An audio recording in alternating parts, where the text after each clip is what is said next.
नमस्कार। आज हम बात करने वाले हैं उस कमाल की बायोलॉजिकल प्रोसेस की जो हमारी हर एक मूवमेंट के पीछे है।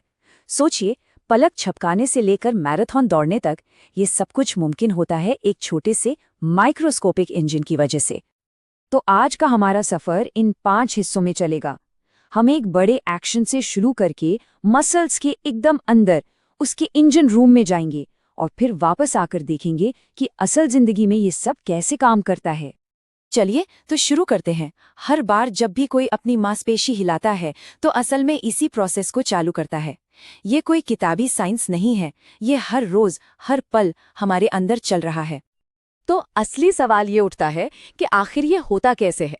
मतलब जब हम सोचते हैं कि चलो ये वजन उठाते हैं, तो मॉलिक्यूलर लेवल पर ऐसा क्या होता है जो हमारे इस इरादे को असली ताकत में बदल देता है। इसका जवाब मिलता है स्लाइडिंग फिलामेंट थ्योरी में। 1954 में हक्सले और हक्सले ने इसे पेश किया था और यही थ्योरी इस पूरी प्रक्रिया की बुनियाद है। और यहाँ सबसे जरूरी बात यह है कि फिलामेंट्स खुद छोटे नहीं होते, वो तो बस एक दूसरे के ऊपर स्लाइड करते हैं। तो अब इस कहानी के मेन कैरेक्टर्स से मिलने के लिए चलिए थोड़ा और अंदर चलते हैं, माइक्रोस्कोपिक दुनिया में। ये वही मॉलिक्यूल्स हैं जो हर मूवमेंट को मुमकिन बनाते हैं। हमारे दो मेन प्लेयर्स हैं। एक तरफ है मायोसिन जो मोटे फिलामेंट्स हैं। इन्हें हम मोटर आर्म्स की तरह समझ सकते हैं। इनके पास छोटे छोटे सिर होते हैं जो खींचने का काम करते हैं।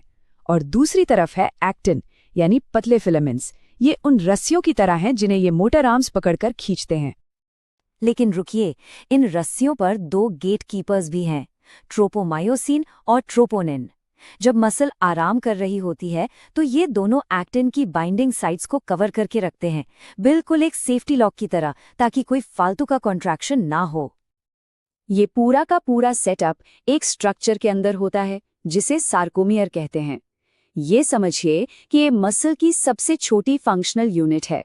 इसकी बाउंड्री को जेड लाइन कहते हैं और बीच में एच जोन और किनारों पर आई बैंड होते हैं जो कॉन्ट्रैक्शन के वक्त बदलते हैं और हमें बताते हैं कि अंदर क्या चल रहा है। अच्छा, तो अब हम सारे प्लेयर्स को जान गए हैं, तो चलिए अब देखते हैं कि ये सब मिलकर काम कैसे करते हैं। अब हम कॉन्ट्रैक्शन साइकिल के एक्शन पैक्ड सीक्वेंस को देखेंगे। इस इंजन को स्टार्ट करने के लिए हमें 3 चीजें चाहिए। सबसे पहले एक नर्व इम्पल्स जो एक चिंगारी की तरह है। दूसरा कैल्शियम आयन जो समझिए इंजन की चाबी है। और तीसरा एटीपी जो इस पूरी मशीन के लिए हाई ऑक्टेन फ्यूल का काम करता है। तो चलिए इस प्रोसेस को स्टेप बाय स्टेप समझते हैं। सबसे पहले नर्व से सिग्नल आता है और कैल्शियम रिलीज होता है जो गेट कीपर्स को हटा देता है। रास्ता साफ। इसके बाद मायोसिन का सिर एक्टिन से जुड़ता है और उसे जोर से अपनी तरफ खींचता है। इसे पावर स्ट्रोक कहते हैं। आखिर में एक नया एटीपी मॉलिक्यूल आता है, मायोसिन को अलग करता है और उसे अगले स्ट्रोक के लिए फिर से तैयार कर देता है। और ये साइकिल ये लगातार और बहुत तेजी से चलती रहती है। और ये प्रोसेस कितनी तेज है इसका अंदाजा लगाइए। ये पूरा का पूरा साइकिल 1 सेकंड में 100 बार तक हो सकता है। इसी वजह से हमारी मसल्स इतनी तेजी से और इतनी स्मूथली काम कर पाती हैं। लेकिन जितना जरूरी कॉन्ट्रैक्शन है उतना ही जरूरी उसे रोकना भी है। तो चलिए अब देखते हैं कि ये इंजन बंद कैसे होता है। जैसे ही नर्व का सिग्नल बंद होता है, कैल्शियम को जबरदस्ती वापस स्टोरेज में पंप कर दिया जाता है। वो गेटकीपर्स वापस अपनी जगह आ जाते हैं, एक्टिन साइट्स को फिर से ढक लेते हैं और क्रॉस ब्रिज टूट जाते हैं और बस मसल वापस अपनी रेस्टिंग लेंथ पर आ जाती है। और हाँ, यहाँ एक बहुत जरूरी बात है जिसे अक्सर नजरअंदाज कर दिया जाता है। रिलैक्सेशन कोई पैसिव प्रोसेस नहीं है। मतलब ऐसा नहीं कि बस छोड़ दिया और हो गया।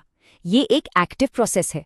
उस कैल्शियम को वापस पंप करने के लिए भी एनर्जी यानी एटीपी की जरूरत होती है।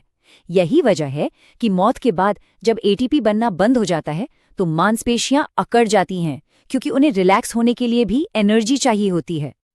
तो अब हम इस माइक्रोस्कोपिक प्रोसेस को समझ चुके हैं, तो चलिए थोड़ा जूम आउट करते हैं और देखते हैं कि ये जानकारी असल में हमारे लिए इतनी ज़रूरी क्यों है। इस टेबल से एकदम साफ हो जाता है कि इसे स्लाइडिंग फिलामेंट थ्योरी क्यों कहते हैं। देखिए, सार्कोमियर छोटा होता है, Z लाइंस पास आती हैं और H जोन और I बैंड भी सिकुड़ते हैं। लेकिन सबसे ज़रूरी बात यह है कि A बैंड और खुद फिलामेंट्स की लंबाई नहीं बदलती, वो बस एक दूसरे के ऊपर स्लाइड करते हैं। इस जानकारी का एथलीट्स, कोच और फिटनेस में दिलचस्पी रखने वाले हर इंसान के लिए सीधा मतलब है।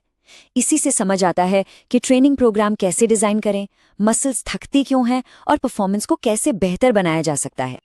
तो अंत में एक सवाल, हमारा ये माइक्रोस्कोपिक इंजन दिन में लाखों बार काम करता है, पर कभी सोचा है क्या होता है जब इसका फ्यूल यानी एटीपी खत्म होने लगता है? ये सवाल हमें मसल्स की थकान और एनर्जी सिस्टम्स जैसे और भी गहरे टॉपिक्स की तरफ ले जाता है।